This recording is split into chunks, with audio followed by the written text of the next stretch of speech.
Je voudrais faire une formation professionnelle, mais je ne sais pas quelle école choisir.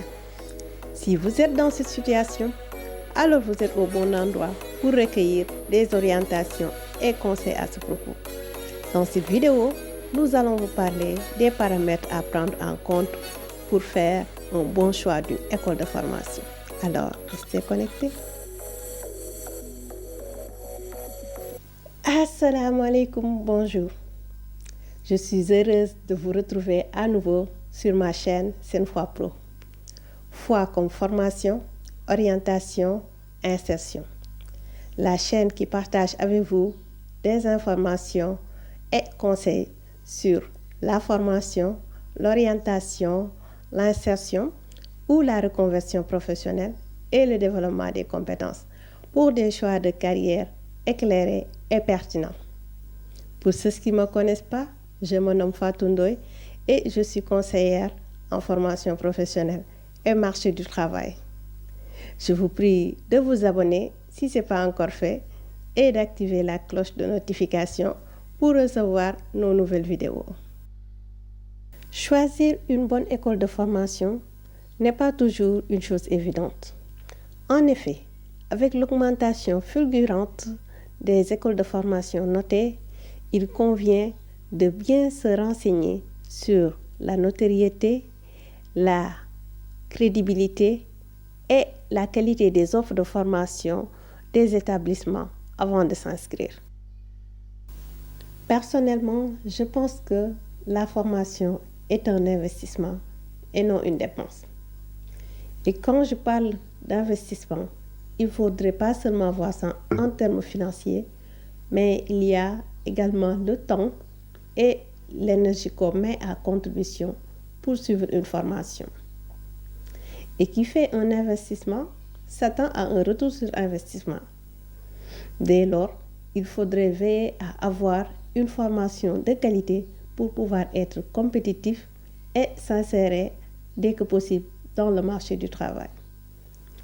Dans ce cas, il faudrait faire de telle sorte d'avoir une bonne école de formation qui a une réputation positive auprès des recruteurs.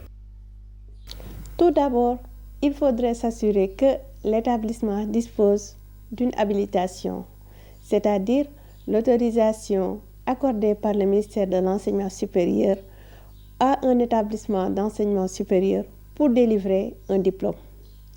En plus de l'habilitation, il faudrait vérifier si ce programme de formation est accrédité, c'est-à-dire qu'il a été attesté qu'il répond aux normes, critères et standards de qualité définis par les référentiels de l'ANAQ.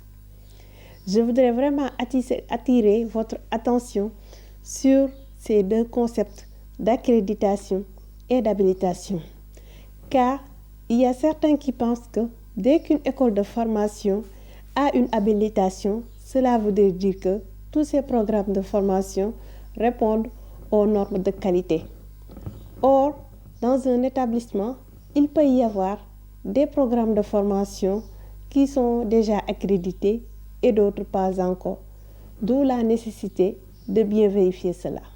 Au Sénégal, l'habilitation des établissements d'enseignement supérieur et l'accréditation de programmes sont obtenues à la suite d'évaluations par l'ANAQ, dont l'État a investi de la mission d'assurer la qualité du système d'enseignement supérieur, de la recherche et de l'innovation. Il faudrait aussi s'assurer que l'établissement est connu du monde professionnel et qu'il jouit d'une bonne réputation auprès des entreprises, qu'il a pu nouer des partenariats avec des entreprises afin d'offrir des opportunités de stage ou d'alternance à ses étudiants, que son modèle de formation repose sur l'approche par les compétences ou l'approche duale qui permet de mieux cerner les réalités des entreprises, donc d'avoir une adéquation formation-emploi.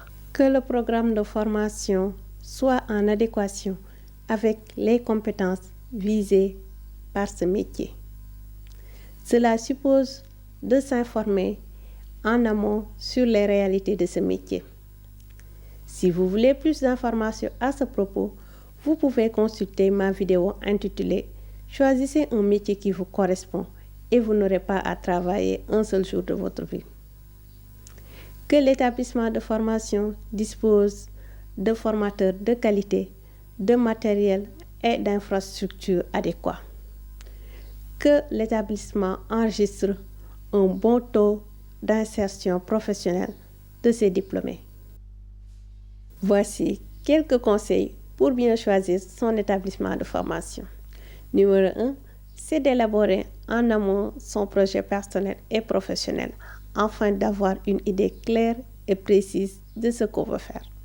Numéro 2, c'est de se déplacer jusqu'à l'établissement pour apprécier de visu les infrastructures, le matériel pédagogique et même de discuter avec les étudiants afin de recueillir leur feedback par rapport à la qualité de la formation. En numéro 3, c'est de consulter le site de l'ANAQ-Sup afin de vérifier si le programme de formation est effectivement accrédité. Et enfin, un quatrième conseil, et pas des moindres, c'est de prioriser la qualité et non les coûts de formation les moins chers. Car, comme je l'ai dit tantôt, la formation est un investissement. Personnellement, il m'est arrivé de payer une formation 3 fois plus chère par rapport au coût d'une autre école de formation à cause de la notoriété de la première école. Et j'avoue que je ne l'ai pas regretté. Nous voici au terme de cette vidéo. Merci beaucoup pour votre écoute. J'espère que les informations et conseils partagés vous seront bénéfiques. N'oubliez pas de vous abonner, d'activer la cloche de notification et de liker la vidéo si vous l'avez trouvée intéressante. On se retrouve dans 15 jours, Inch'Allah, comme d'habitude, pour une nouvelle vidéo. D'ici là, portez-vous bien et que Dieu vous bénisse.